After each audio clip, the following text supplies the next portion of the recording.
et je vous propose 3 antidotes à la peur, que ce soit la peur d'échouer, la peur de ne pas être à la hauteur, ou la peur d'être rejeté, ou encore la peur de réussir. Alors les 3 antidotes que je vais vous présenter ne sont pas tous obligatoires, ils sont plutôt complémentaires, et c'est à vous de voir quelle est la peur qui vous paralyse le plus et d'y travailler. Mais d'une manière générale, il faut accepter d'avoir peur, et sachez que la peur, c'est même quelque chose de bénéfique, puisque c'est un signal, une émotion, pour nous dire qu'il y a un danger potentiel. Et le cerveau va réagir et gérer la situation, donc c'est important que cette peur existe, notamment pour nous prémunir contre les dangers physiques.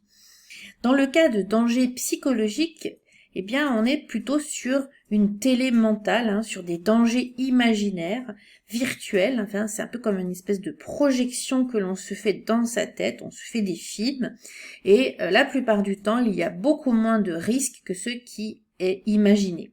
Donc, ne cherchez pas à fuir la peur, mais plutôt de l'atténuer. Le premier antidote de la peur, eh bien, c'est de passer à l'action en vous focalisant sur vos objectifs et non le résultat. Il ne faut pas confondre objectif et résultat. Les objectifs, ce sont toutes les actions que vous allez poser une à la fois, étape par étape, chaque jour, pour avancer vers votre résultat. Parce que si vous vous mettez trop la pression sur le résultat, eh bien vous allez être paralysé. Donc prenez le résultat comme quelque chose qui découle naturellement de l'atteinte de vos objectifs, les uns derrière les autres. Et le plus important en fait, c'est de vous mettre en mouvement, de donner le meilleur de vous-même au jour le jour et d'aller jusqu'au bout. Alors comment est-ce qu'on va faire ça concrètement? Eh bien je vous propose de préparer des post-it de 2 couleurs différentes, par exemple bleu et jaune. Et sur les post-it bleus, vous allez écrire le résultat attendu qui est quantifiable. Donc dans votre cas par exemple, ce sera de réussir votre mémoire ou votre thèse avec mention d'ici 4 mois. Donc là c'est quantifiable, c'est clair. Ou de décrocher votre diplôme d'ici 4 mois. Et puis les objectifs, les actions des plus petites aux plus grandes qui vont vous permettre d'avancer vers le résultat. Par exemple, installer Zotero, faire un répertoire documentaire, stabiloter les articles originaux et les résumés, ou encore rédiger un plan. Donc, finalement, mettez votre focus sur les actions sur lesquelles vous avez le contrôle. Vous n'avez pas le contrôle total de la réussite de votre mémoire. Vous ne savez pas ce qui peut arriver. Qu'est-ce qui peut se passer lorsque vous allez être évalué au moment de la soutenance? Donc il y a une part des événements que vous ne maîtrisez pas. En revanche, les objectifs que vous vous fixez, eh bien, ils sont vôtres et vous avez la main dessus. Donc focalisez-vous sur ce que vous pouvez contrôler. En somme, restez focus. Je vous présente ici la technique Agassi. Agassi était un grand champion de tennis, il était impressionnant. Il était souvent mené dans les matchs, par exemple 2-7-0, alors qu'il faut 3-7 pour gagner, et il arrivait à remonter, à revenir dans le match et même à remporter le match alors qu'il perdait. Il a développé en fait un focus très puissant. La clé en fait, c'est de calmer son esprit et de se détacher du résultat, en fait, de l'enjeu. Se remettre à la situation initiale au début, par exemple au début du match. Se faire par exemple une image mentale du début du match. En fait, il faut essayer de rester naturel et surtout ne pas penser au résultat, mais uniquement à la petite action suivante à faire pour avancer. C'est en fait comme resserrer le champ de vision et ne voir que l'action à faire immédiatement. Et en même temps, en fait, qu'on remonte, eh bien, on développe sa confiance. Donc, quand ça ne se passe pas comme prévu, concentrez-vous sur le fait de renvoyer la balle de l'autre côté du filet jusqu'à gagner. Alors, c'est quoi la prochaine balle à envoyer de l'autre côté du filet pour vous? Le deuxième antidote de la peur, c'est de regarder la peur en face. Ce qui nous effraie, en fait, c'est l'inconnu.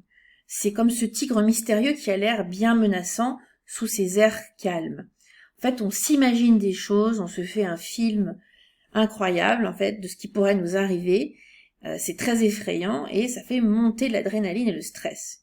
Par exemple, beaucoup d'étudiants redoutent le jour de la soutenance, ils ont peur de bafouiller, d'oublier ce qu'ils voulaient dire, ils ont peur du regard des membres du jury, et ils ont également peur de la critique, ils ont également peur des questions auxquelles ils vont devoir répondre.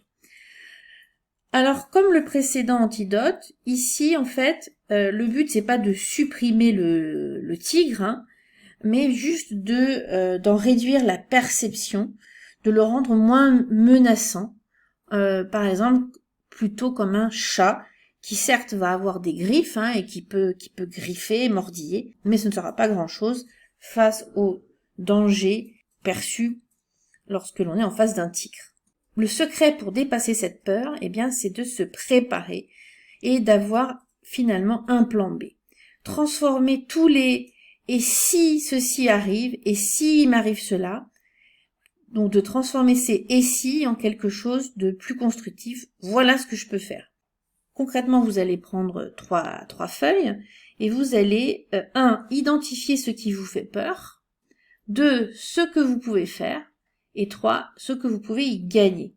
Alors, ce qui me fait peur, par exemple, c'est de bafouiller à la soutenance, d'oublier ce que je voulais dire, d'être critiqué, de ne pas savoir répondre aux questions. Ce que je peux faire si cela arrive, c'est de m'entraîner encore, d'écouter pour améliorer par exemple mon oral, c'est de faire de l'humour, c'est d'étudier davantage mon sujet. Hein, le secret d'une bonne soutenance, c'est une bonne préparation. On y reviendra dans la formation. Ce que je peux gagner également, c'est tout simplement d'apprendre à recevoir des critiques, hein, de ses compères, de ses pairs, sans se dévaloriser. C'est un peu comme muscler sa confiance malgré les coups qu'on peut prendre, et c'est également élever son expertise. Plus vous vous entraînez, plus vous travaillez dur, et plus vous allez augmenter votre expertise dans votre sujet.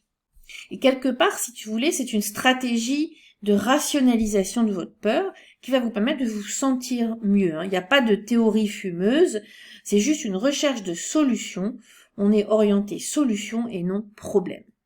Le troisième antidote à la peur, c'est celui que je préfère. La peur, par exemple, de ne pas arriver jusqu'au bout, hein, ou de devoir bâcler votre mémoire. Je vous propose ici la méthode des petits pas. Les petits pas, ce sont toutes les petites actions que vous devez faire pour arriver au grand résultat, votre mémoire réussie. Voyez. L'objectif donc n'est pas le résultat, mais de se mettre en mouvement, de se mettre en chemin et de s'améliorer au fur et à mesure. Si vous avez un objectif trop gros, en fait, ça va être effrayant.